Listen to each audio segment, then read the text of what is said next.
In June of 2020, a team of auditors went looking for 1.9 billion euros.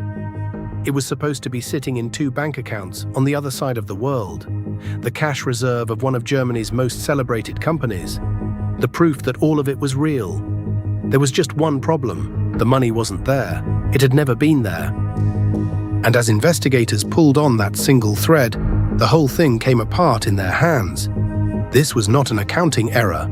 It was one of the largest frauds in European history, built over 2 decades, defended by the powerful and run, it now appears, by a man who may have been a spy. This is the story of how an entire country was fooled, and how the man at the center of it simply disappeared.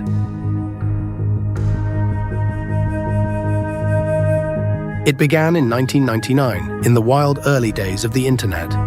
A small German company, doing the kind of work nobody wanted to talk about, quietly processing online payments for gambling sites and adult content. The invisible plumbing that moved money across the web. It wasn't glamorous, but the whole world was about to move online, and every single transaction needed a company exactly like this one to carry it. In 2002, a young Austrian took control, Markus Braun. He wore a black turtleneck like Steve Jobs, and he spoke about the future of money as if he could already see it. A cashless world, a digital empire. He didn't sell a payments company, he sold a vision, and people desperately wanted to believe it. Beside Braun stood a very different kind of man, his chief operating officer, Jan Marsalek. Smooth, generous, mysterious. He spent money like water and seemed to know powerful people in places he had no business knowing. Braun was the face of the company, but Marsalek ran the parts that were furthest away, hardest to see, and, as it turned out, easiest to fake. Together, they told an irresistible story: explosive growth across Asia, millions of merchants, oceans of profit flowing through partner companies in places too distant for anyone to check. Investors fell in love. The stock soared year after year until it seemed like nothing could stop it. In 2018, Wirecard did the unthinkable. It pushed aside a 150-year-old bank to join the DAX, the index of Germany's greatest companies. On paper, it was worth 24 billion euros. Markus Braun was a billionaire.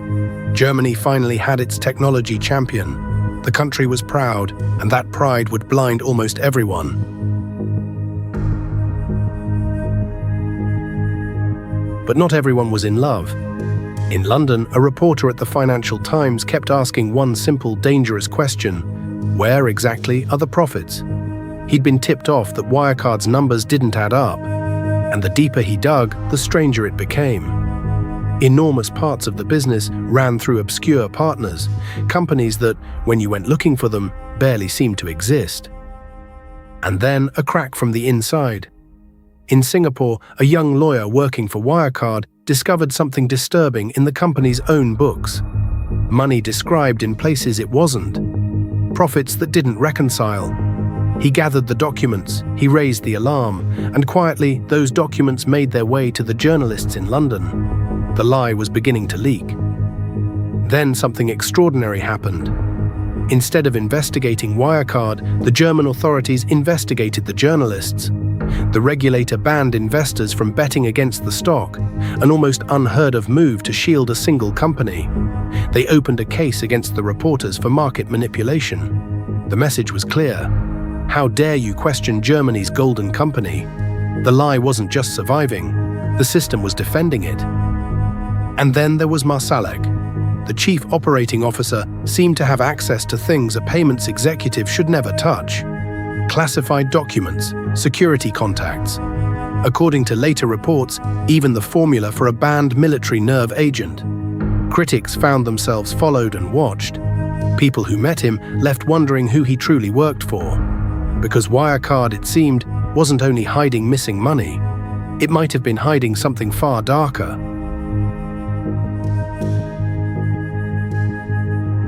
For years, Wirecard survived on belief, but belief is not the same as cash.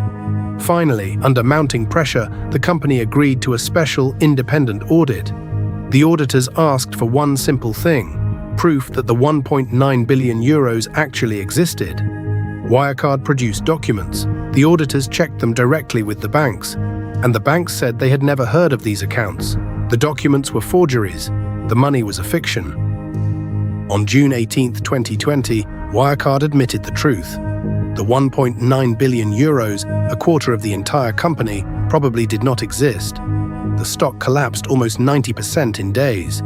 24 billion euros of value simply evaporated.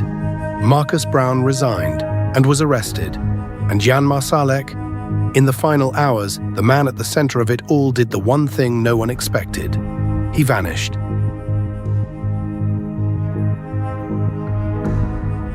Marsalek slipped out of the country.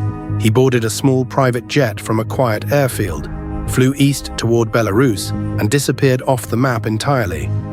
Investigators now believe he made his way to Moscow, and that the smooth-talking executive had, for years, been entangled with Russian intelligence. The fake company may have been more than a fraud. It may have been a front.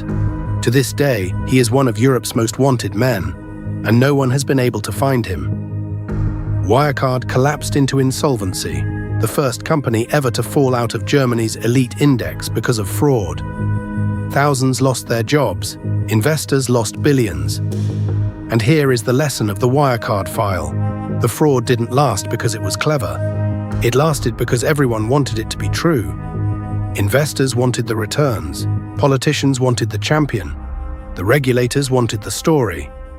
And when a few outsiders said the money wasn't real, the system attacked them instead of the lie. The most dangerous frauds are never the ones we cannot see. They are the ones we refuse to. The money was never there. The only thing that was ever real was the belief. I am Midas. This has been the Midas Files. If this story held you, the next case file is one click away. Subscribe, and I'll see you in the vault.